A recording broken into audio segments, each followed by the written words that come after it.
चलिए आज हम लोग पढ़ेंगे multiplication of to matrices.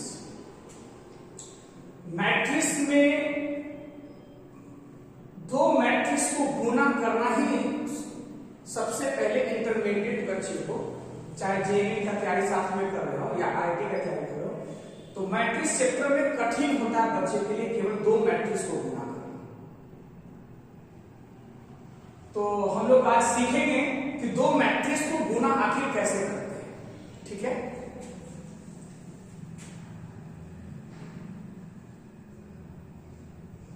Definition of product of two matrix.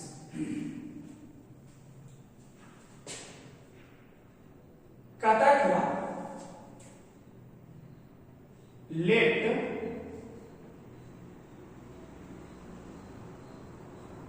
Capital A equal to aij in B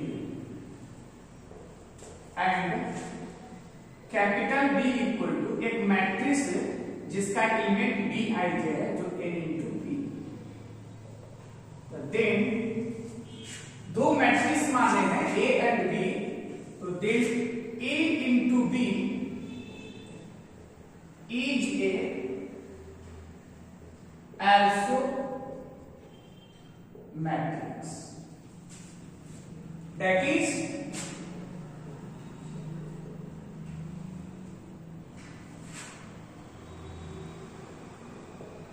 matrix AB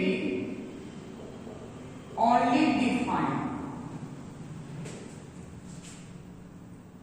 number of columns of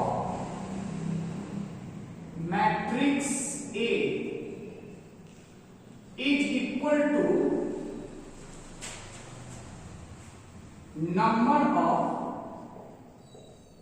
columns in matrix B। समझे इस चीज को? कहता है कि आप जैसे पिछले लेक्चर में पढ़े कि दो मैट्रिक्स का सम कब डिफाइन होता है, तो दोनों मैट्रिक्स का ऑर्डर सेम रहेगा तो कॉरस्पॉन्डिंग एलिमेंट्स को जोड़ दिया जाता है तो a प्लस बी एक मैट्रिक्स डिफाइन होता है। दो मैट्रिक्स का सब्ट्रैक्शन कब डिफाइन होता है, तो दोनों मैट्रिक्स का ऑर्डर सेम होना चाहिए, उसको हम लोग बोलते थे कंपैरेबल मैट्रिक्स। तो कॉरस्पॉन्डिंग एलिमेंट घट जाएगा, लेकिन दो मैट्रिक्स का मल्टीप्लिकेशन उसी समय डिफाइन होगा, कंपैरेबल कहने से नहीं।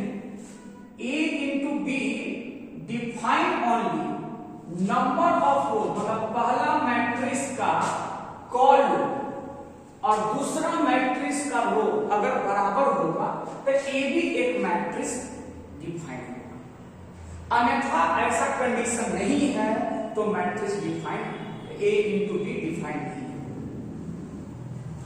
ये कभी गलती नहीं सोचेंगे कि दो मैट्रिक्स का प्रोडक्ट हमेशा स्क्वायर मैट्रिक्स के लिए होगा, ऐसी कोई बात नहीं। कंपैरेबल मैट्रिक्स के लिए होगा, ऐसा कोई बात नहीं है।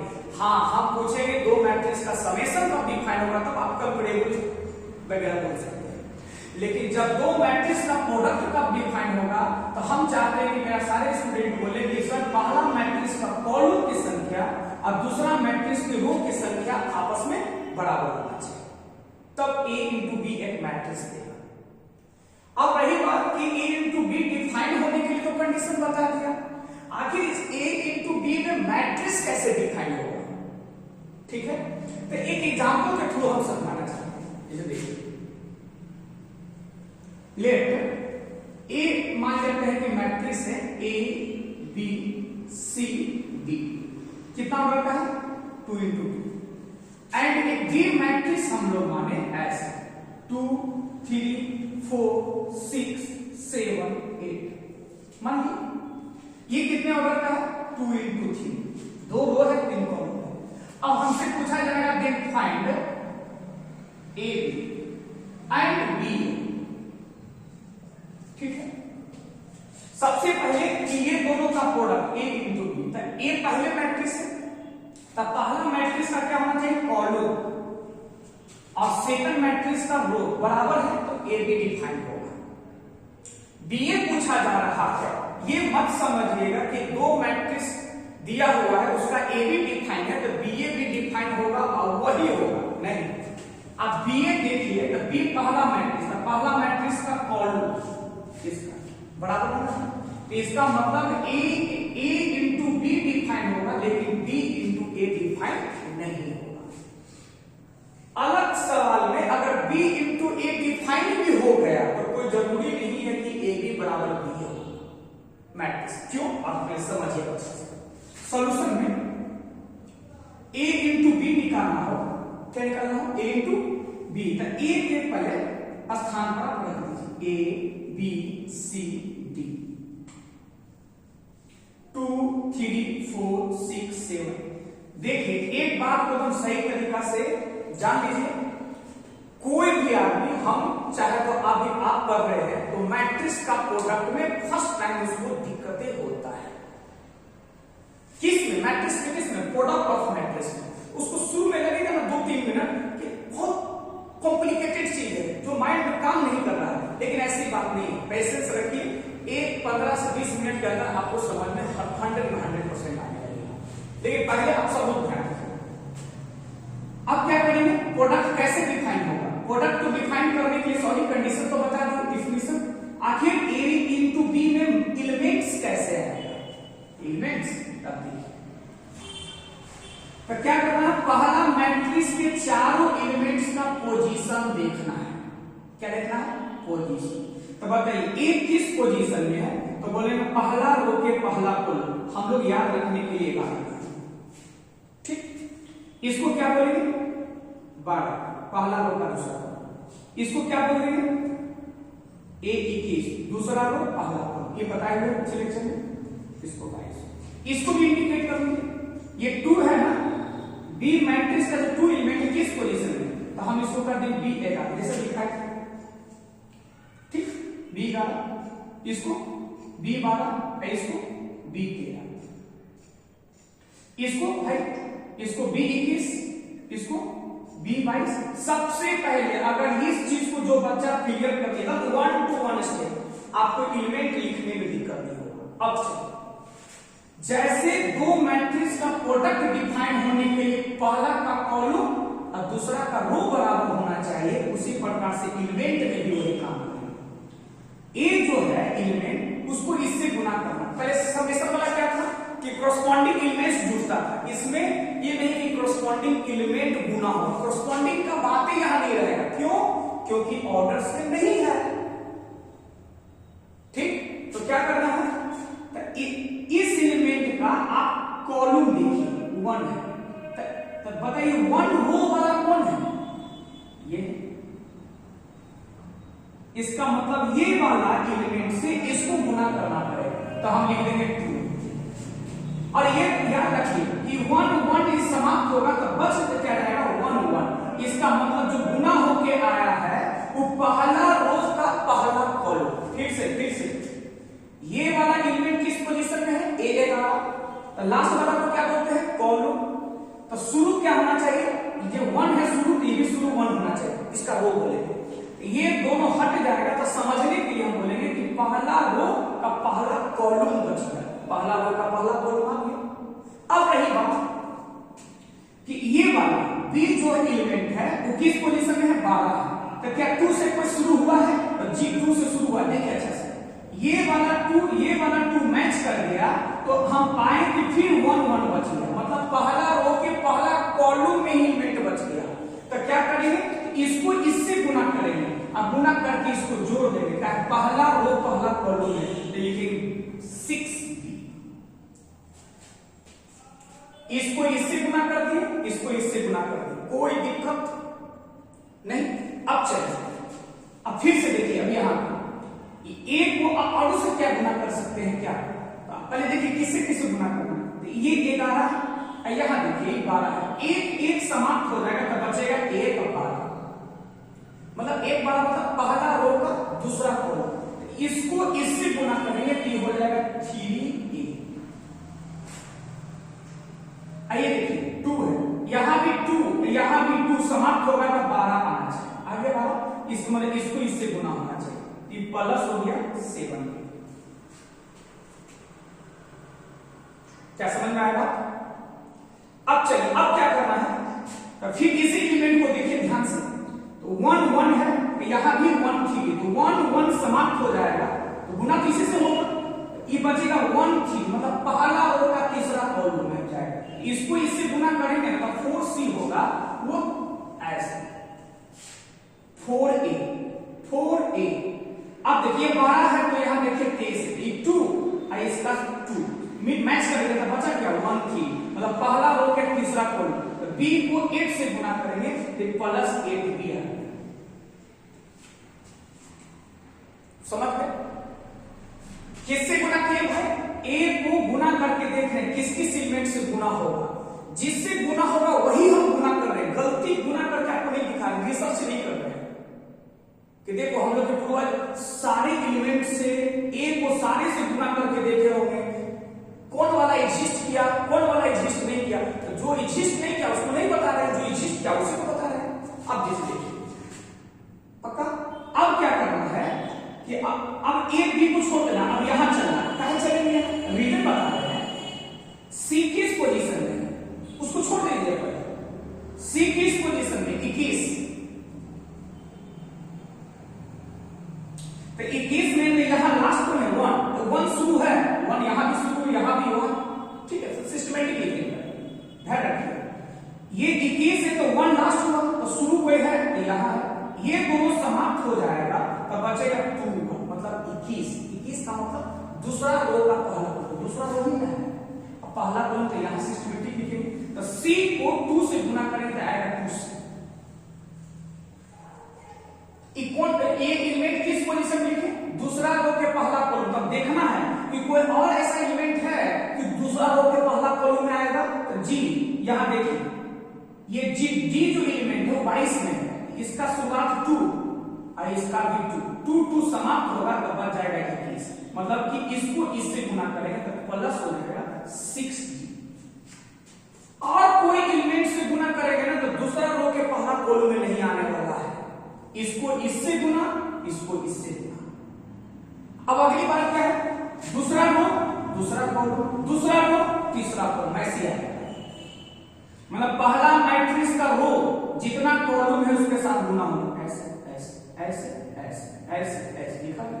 फिर अब देखिए इसको इससे गुना करेंगे, क्यों? क्योंकि देखिए 1 है, 1 1 समाप्त हो जाएगा तो बचेगा 2 2, मतलब दूसरा रो दूसरा कॉलम, यही है दूसरा रो दूसरा कॉलम, तो c को 3 से मल्टीप्लाई हो जाएगा 3c प्लस, अब इसको इससे गुना करेंगे तो हो जाएगा प्लस 7। क्या बात समझ में आया? अब अगली देखिए बारी, यहां है 1 और यहां है 1 1 समाप्त होगा तो बचेगा 23 का मतलब दूसरा रो का तीसरा कॉलम, मतलब इसको इससे गुना करेंगे तो होगा 4c। अब यहां पे 2 2 है, अब इसको 2 2 मिलाइए, समझ रहे हो, इसको इससे गुना करेंगे। अगर आप केवल आपको दिक्कतें होगा एलिमेंट को लिखने में, गुना करने में नहीं, हाँ ये हो सकता है गुना किससे किससे कर रहे हैं, तो एक कॉन्सेप्ट याद रखिएगा, पहला मैट्रिक्स 7 जैसे लिखते हैं ऐसे 7, पहला रो कॉलम कॉरस्पॉन्डिंग, पहला रो कॉलम, पहला रो दूसरा कॉलम, पहला रो तीसरा कॉलम, जितना कॉलम रहेगा सबके साथ रो पहले काम कर रहे हैं, अब पहला रो में लिखा जाएगा, फिर दूसरा रो का काम करेंगे तो दूसरा रो पहला कॉलम, दूसरा रो दूसरा कॉलम, दूसरा रो तीसरा कॉलम। आप देखिए ध्यान से, ये कौन सा ऑर्डर का मैट्रिक्स है? 2 गुने 2, ये कितना था 2 into 3, तो ये 2 मैच कर दिया, तो ये दोनों को आप डिलीट कर लीजिए, तो बचा कौन ऑर्डर का 2 गुने 3 का, आप देख लीजिए 2 गुने 3 आया, क्या कोई दिक्कत?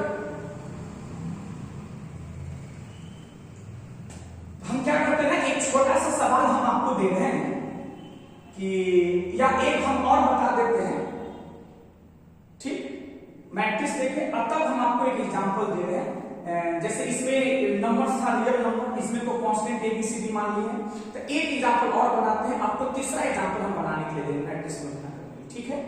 तो पहले आप गुना कर लीजिएगा, उसके बाद ही आगे वीडियो बढ़ाइएगा। देखिएगा कि मेरा आंसर सही आया कि नहीं। ठीक है,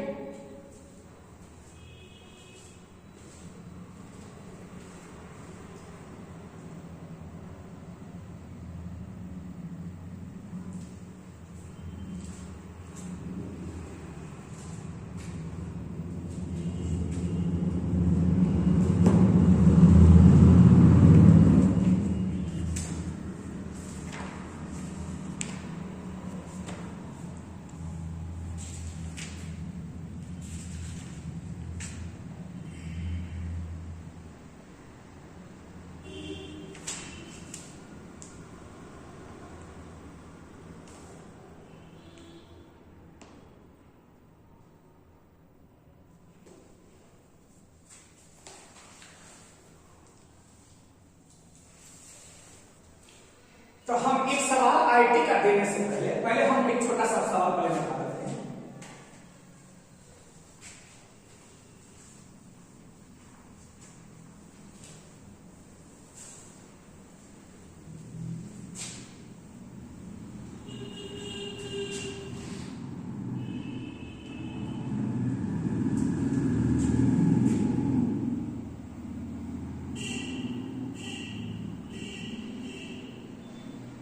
Find in where a equal to 2, 3, 4, minus 1, 0, 3 कितने ऑर्डर का है? 3 में। एंड b जो है हमारे 4, 2, minus 1, 1 ये कितने ऑर्डर का है? 2 गुने 2। ठीक है, जो समझ गए हैं वो पहले बना लीजिए इसको। ठीक है, तब उसका आंसर मिलेगा। जिनको थोड़ा बहुत दिक्कत है पहले उसको देख लीजिए। जैसे क्या बोले थे कि a इंटू बी लिखना, पहले देखना डिफाइन करता कि नहीं। तो इसका a भी पूछना ना, तो a का ये कॉलम लास्ट, इसका फर्स्ट बराबर है, तो पक्का 3 × 2 ऑर्डर का ये मैट्रिक्स आएगा। चलिए तो लिख दिए 2, 3, 4, minus 1, 0, 3 लिख दिए। अब इसके बाद 4, 2, minus 1, 1 लिखा गया। अब क्या करेंगे, क्या बताया था कि पहला रो, क्या बोले, पहला रो पहला कॉलम के साथ होगा 7%। इसको इससे गुना करेंगे तो आएगा 1, बीच में लिखेंगे प्लस, इसको इससे गुना करेंगे तो आएगा -3। हो गया गुना, पहला रो का पहला कॉलम समाप्त। फिर पहला रो का दूसरा कॉलम में लिखेंगे, इसको इससे गुना किए तो आएगा 4, इसको इससे, देखिए इसको इससे हो गया +3। हो गया कब, पहला रो का जितना भी कॉलम था वो लिखा चुका है, अब कॉलम ना है, अब फिर यहां एक ऐसे मैट्रिक्स कितना ऊपर का है 3 × 2 जो बचा हुआ है। हो गया, ऐसे ही सोचिए 3 × 2 का मतलब क्या है, 3 रो 2 कॉलम, इसका मतलब एक एलिमेंट यहां आएगा, यहां आएगा, यहां आएगा, यहां आएगा, यहां आएगा। अब रफ भी ऐसे लिख सकते हैं। ये कौन पोजीशन है 11, ये कौन है 12, ये कौन है 21, ये कौन है 22, ये कौन है 31, ये कौन है 32। इसका मतलब है सर 11 और 12 निकल चुके हैं। अब सेकंड रो की बारी है, सेकंड इसमें रो, इसको इससे गुना करेंगे तो हो गया 60, फिर इसको इससे गुना करेंगे तो हो गया प्लस, पहला रो पहला कॉलम हो गया, फिर रोए वाला ऐसे इसको इससे गुना करेंगे 8, फिर इसको इससे गुना करेंगे -1, हो गया। तो रो दूसरा रो में जितना कॉलम था कॉलम का काम कर चुके। अब यहां से देखिए हो गया, अब अगला यहां इसको इससे गुना करेंगे तो 0, फिर इसको इससे गुना करेंगे तो -3, फिर इसको इससे गुना करेंगे तो 0, इसको इससे गुना करेंगे तो प्लस। बस यही आंसर आपको लाना है। ये 5 हो गया, ये 7 हो गया, ये 17 हो गया, ये 7 हो गया, ये -3 हो गया, ये 3 हो गया। ये एक मैट्रिक्स निकला जो 3 × 2 ऑर्डर का। अब समझ हो चला है, अगर ये तो हम अभी पढ़ रहे हैं 2 मैट्रिक्स को गुना कैसे करते हैं, थोड़ा सा अच्छा सवाल यही गुना में हम कहेंगे कि यही रहेगा इंटरमीडिएट का लेवल। अगर आप जेई और जे एडवांस की बात करते हैं तो इससे थोड़ा कॉग्निटिव सवाल है। तो पहले इंटरमीडिएट के सवाल में बता देते हैं इस टाइप का सवाल।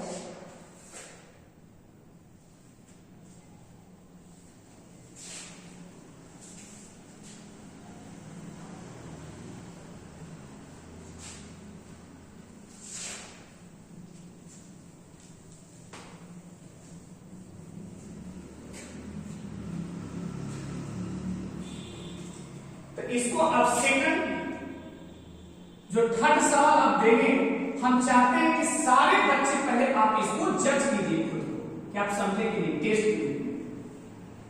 तो find A where A equal to 3 2 1 -1 0 2 4 3 1 हो गया। ये कितने ऑर्डर का है? 3 × 3। अगला पक्का देंगे जो 3 से शुरू होगा। एंड बी इक्वल टू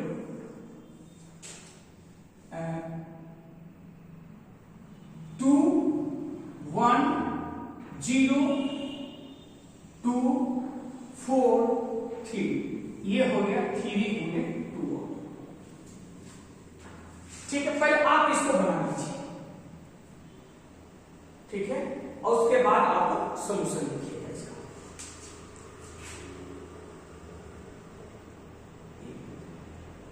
देखिए यहां पे ये 3 सबसे पहले डिफाइन करेगा कि नहीं, ये दोनों मैच करेगा तो डिफाइन करेगा।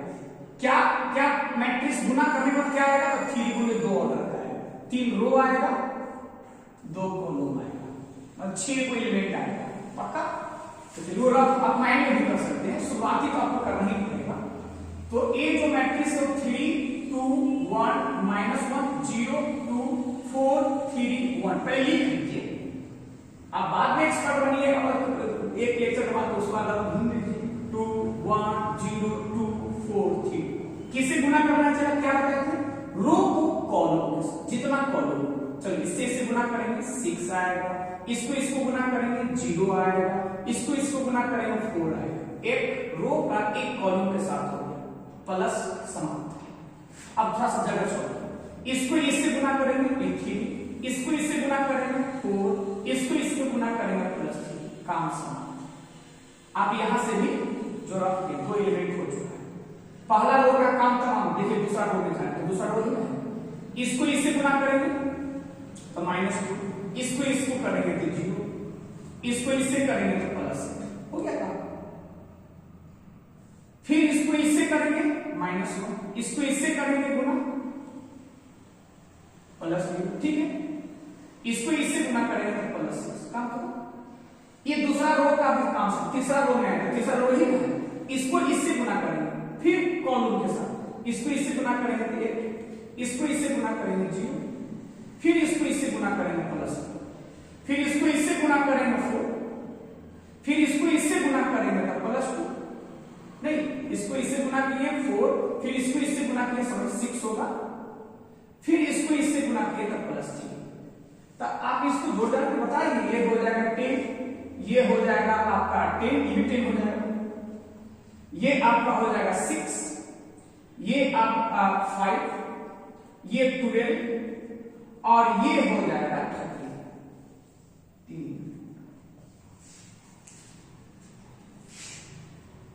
ठीक है,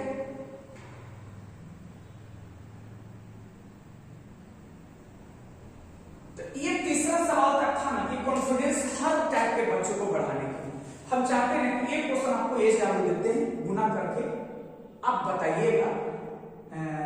तो एक 65 का हम सवाल दे रहे हैं, ठीक है। तो अभी तो मैट्रिक्स समझिए कि बेसिक ही पढ़ रहे हैं, तो कोशिश करते हैं कि एक आईटी का सवाल देते हैं, आप कमेंट करके उसका आंसर बताइए, ठीक है, लिख के जो भी।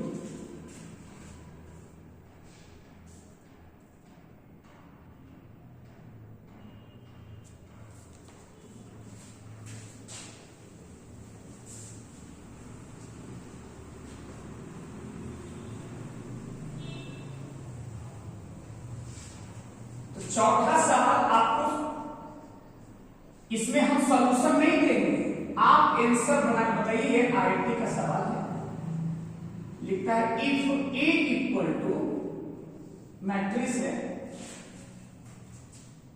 अल्फा 0 1 1 एंड बी एक मैट्रिक्स है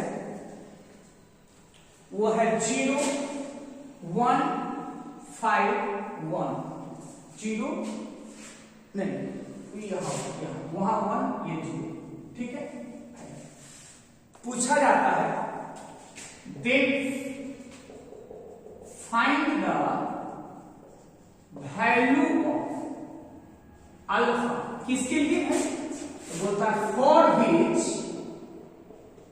ए square equal to B A square equal to B. इसमें क्या करना है थोड़ा सा हिंट देंगे केवल ए स्क्वायर कोई तो प्रॉपर्टी नहीं बताया तो मल्टीप्लीकेशन करने के लिए सिखा रहे हैं तो केवल आप ए स्क्वायर को ए इंटू ए लिख सकते हैं ए की जगह पे ये वाला फिर ये गुना कर लीजिएगा और किसके बराबर कर देना है बी मैट्रिक्स। अब दो मैट्रिक्स बराबर कब होता है इक्वल मैट्रिक्स बताया ना डेफिनेशन में कि कॉरस्पॉन्डिंग एलिमेंट से कर दीजिएगा ठीक है। तो अल्फा का वैल्यू आप कमेंट करके बताना है ठीक।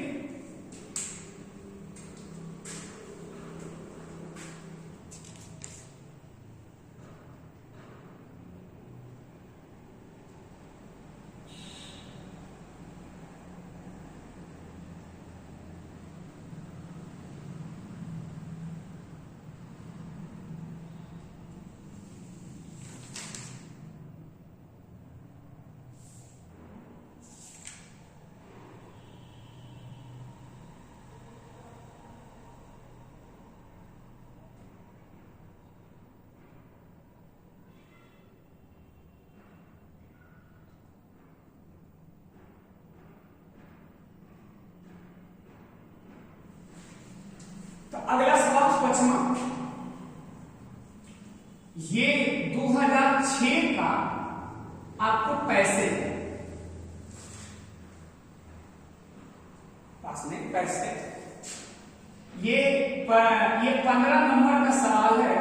उस समय एक बच्चे जिनको मैं जानता हूं दिव्यांशु था जो 2006 में ऑल ओवर इंडिया 10 रैंक लाए थे वो मैट्रिक्स नहीं पढ़ पाए थे तो ये 15 नंबर का सवाल छूट गया था। आप कल्पना कर सकते हैं अगर ये मैथ में 15 नंबर ये ऐड हो जाता तो इसका रैंक कहां से कहां होता।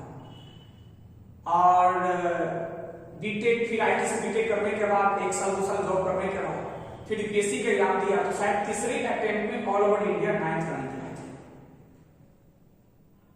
ठीक है। तो हम चाहते हैं कि आप दो मैट्रिक्स का मल्टीप्लिकेशन सीखें तो 3 सवाल में आप 2 सवाल बनाने योग्य इसमें। एक है इनवर्स का जो इनवर्स पढ़िएगा तो हम दोनों सवाल हम आपको दे रहे हैं ठीक है। अगर सब बच्चा अगर बना के आंसर आपको बता देगा सर हम गर्व से सीना चौड़ा कर बोलेंगे बताओ जो बच्चे टॉपर छोड़े वो मेरा स्टूडेंट है ठीक है। पैसे में क्या है पहले पैसे लिखवाएंगे क्या कहता है कहता let capital A equal to एक मैट्रिक्स है जो 1 0 0 2 1 0 3 2 1 ठीक है। एक मैट्रिक्स ये है एंड U1 U2 U3 क्या है are columns matrices of matrix U with 3 cross 3 order with order 3 cross 3 ठीक। if full stop if column matrices satisfying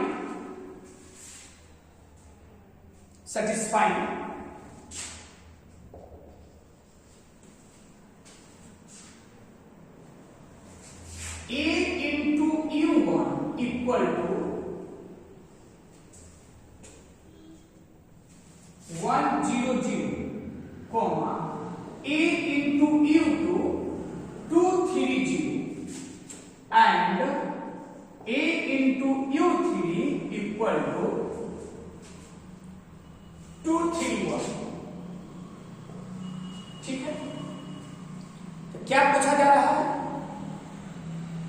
तो सबसे पहले दें, हम चाहते हैं कि 3 सवाल में 2 सवाल देंगे। तो पहला फाइंड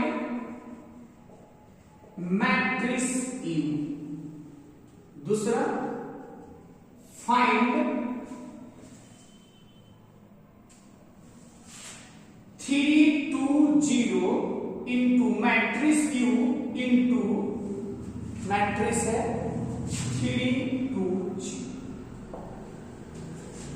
हम आपको क्या करेंगे, बता तो नहीं रहे हैं, लेकिन इतना तय है कि सर तुरंत अभी मल्टीप्लिकेशन सीख रहे हैं तो कुछ न कुछ तो आपको हिंट हम देंगे। एक होता है कि कुछ सवाल प्रैक्टिस कर लिए, आपने तजुर्बा आ गया, एक्यूरेसी से बनाते हैं, तो ये सब सवाल मेरी जरूरत नहीं है, मेरा हिंट का जरूरत नहीं है, खुद बना सकते हैं। थोड़ा सा हिंट ये देंगे।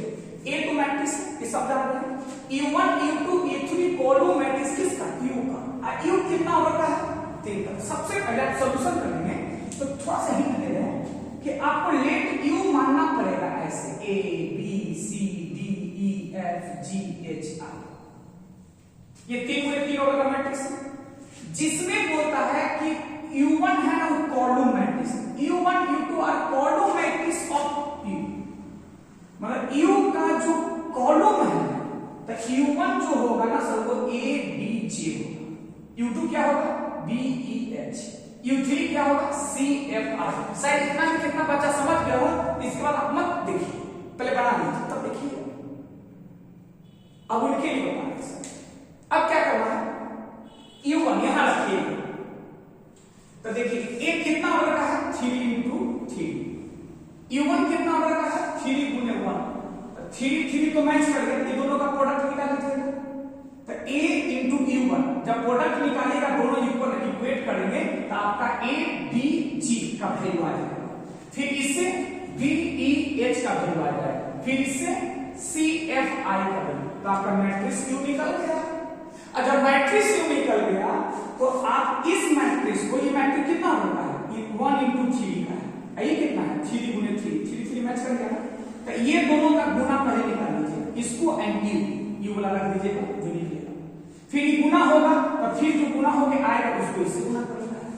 बना दो, चला 15 नंबर का, हम तुमसे ज्यादा खुश हो जाएंगे और हमको शक्ति मिल जाएगी कि इस तरह का बच्चा है कि थोड़ा सा गाइडलाइन करने के बाद ये बहुत आगे बढ़ सकता है। तो हमें भी शक्ति होनी चाहिए आपके पोटेंशियल को देख के, कि मतलब इस तरह का सवाल को डरता नहीं है, पहले बनाने से पहले इस तरह का नहीं होगा, उसमें नहीं बनेगा, ये बनेगा। चलिए ठीक है, तो इसको बना के आप कमेंट करके ये दोनों का बताइएगा, U और B। तीसरा में था इनवर्स निकालना, जो हम पढ़ाएंगे, फाइंड इनवर्स।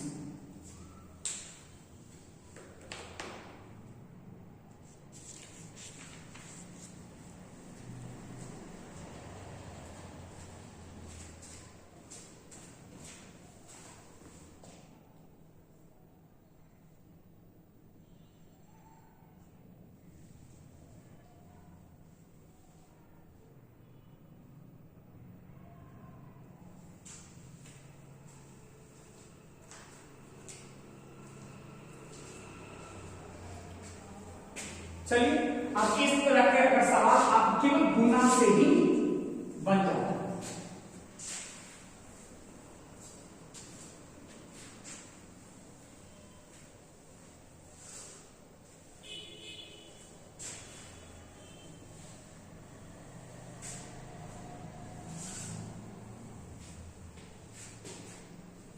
इसमें एक और है, एक इंटरमीडिएट टाइप का सवाल 6 नंबर में, let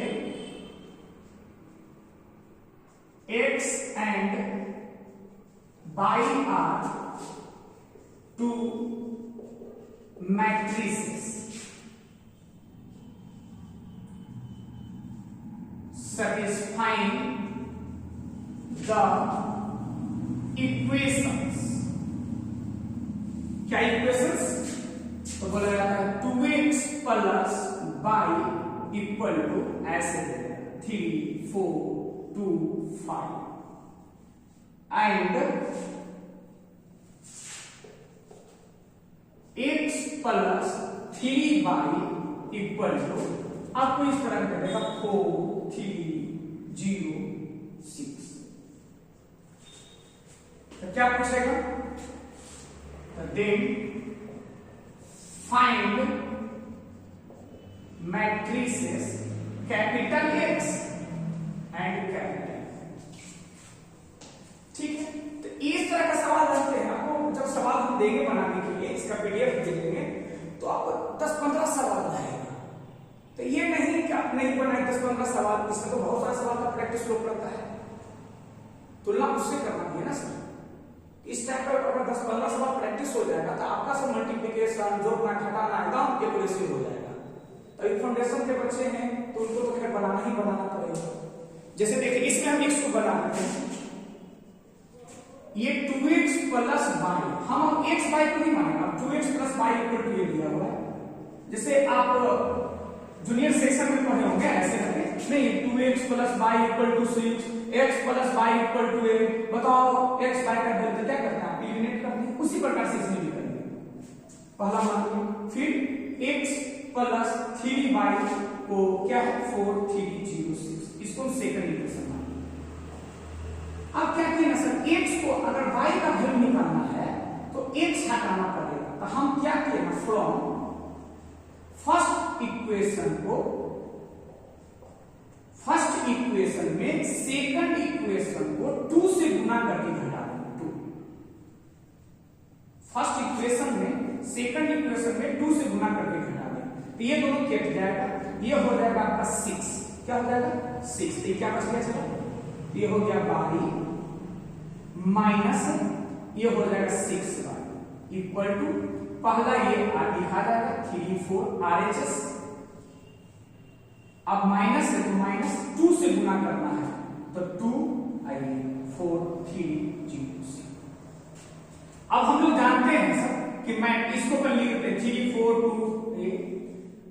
माइनस 2 से गुना करना है या 2 से गुना करना है, या 2 से गुना करें तो प्रत्येक एलिमेंट में गुना होता है, आप पढ़ेंगे।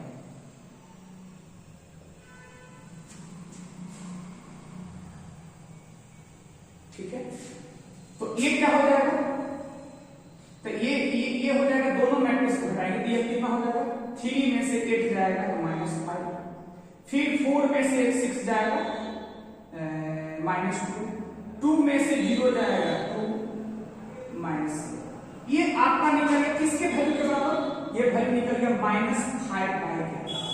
हमको निकालना है y, तो y निकालने के चला तो क्या हो जाएगा, -1/5 से डिवाइड कर दें, तो सब बड़े एलिमेंट में -1/5 डिवाइड होगा तो ये 1 हो जाएगा, ये हो जाएगा 2/5, ये हो जाएगा -2/5 और ये हो जाएगा 7/5। ये क्या निकला y। अब y का वैल्यू यहां रख दीजिए तो आपका x का वैल्यू निकल जाएगा, दोनों में से कोई ले लीजिए। तो इस तरह का इंटरमीडिएट के सवाल वो 5 नंबर में आपको पूछेंगे। ठीक है,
देखिए अब क्या है ना, हम लोग लोग पढ़े हैं कि दो मैट्रिक्स का सम, पढ़े हैं दो मैट्रिक्स का सब्ट्रैक्शन, और पढ़े हैं दो मैट्रिक्स या दो या से अधिक मैट्रिक्स का प्रोडक्ट। उसका आखिर क्या प्रॉपर्टी होता है? कितने ऐसे सवाल होते हैं जो हम बिना सम को डायरेक्ट हम सम निकाल सकते हैं? कितने जगह ऐसा है? जैसे देखिए, जैसे a प्लस बी जो मैट्रिक्स है, हम जरूरत पड़ेगा तो b प्लस a भी लिख सकते हैं। इन्हें की वेरीफाई करके आपको देखना पड़ेगा। तो दो मैट्रिक्स दिया है, अगर दो a प्लस b डिफाइंड है तो आप b प्लस a भी निकालेंगे तो वही आएगा। आपको निकालने की जरूरत नहीं, जब अप्लाई करना हो तो अप्लाई कर सकते हैं। ठीक है। सेकंड क्या है, आप a माइनस b को b माइनस a नहीं लिख सकते। ठीक है। तीसरा प्रॉपर्टी क्या है कि a b प्लस, अब दो मैट्रिक्स जुटा है तो ये दोनों कंपैरेबल होने चाहिए। तब ऐसे हम इसको लिखेंगे a ऐसे प्लस a। ये अगर इसको ऑर्डर वाइज करते हैं कि अगर पहला मल्टीप्लिकेशन में फर्स्ट मैट्रिक्स a है तो इसमें भी सब फर्स्ट मैट्रिक्स a होना चाहिए, इसमें भी। तो इसको हम बोलते हैं डिस्ट्रीब्यूटिव लॉ। क्या? Distributive law. इसको बोलते हैं कम्यूटेटिव लॉ, मतलब इंटरमीडिएट के लिए है, वो आइडेंटिटी है। a प्लस b अगर उल्टा b प्लस a बराबर हो रहा है ऑपरेशन के लिए तो कम्यूटेटिव लॉ है। a dot b plus c but गया है, इसको डिस्ट्रीब्यूटिव लॉ बोलते हैं। ऐसे कहीं है k1 k2 into a, ऐसा कहीं है। k1 भी ऐसे रखिए तो क्यों नहीं सब k1 k2 को गुना करके बाहर कहीं कर देते हैं? इसको बोलते हैं एसोसिएट हो, ये बोलते हैं एसोसिएटिव कम्यूटेटिव लॉ। ठीक, गुड। अब है कि सर a इंटू b है तो हम इसको b इंटू a नहीं लिख सकते हैं। अब कोई कहेगा सर a जीरो मैट्रिक्स से b जीरो, तो अलग बात है, एक्सेप्शन है। आगे कि a स्क्वायर को जरूरत पड़ेगा तो आप a इंटू a निकाल के a स्क्वायर निकालते हैं। उसी प्रकार से अगर a क्यूब रहेगा तो आप a इंटू a स्क्वायर तो निकाल के ऐसे कर सकते हैं। ठीक है। तो ये आपका होगा बेसिक प्रॉपर्टी सब्ट्रैक्शन का, सम का और प्रोडक्ट का। ठीक है। तो इसके बाद हम लोग जैसे अब ये नहीं कि समाप्त हुआ है, जैसे जैसे मैट्रिक्स में आगे बढ़ेंगे तो यही सब चीज का एप्लीकेशन अगले कॉन्सेप्ट में होगा। अब जैसे हम अगले क्लास बताएंगे ट्रांसपोज ऑफ मैट्रिक्स, तो ट्रांसपोज जैसे ट्रांसपोज का कॉन्सेप्ट आप जान लेंगे, लेकिन एप्लीकेशन ये सब होगा, जोड़ना, घटाना,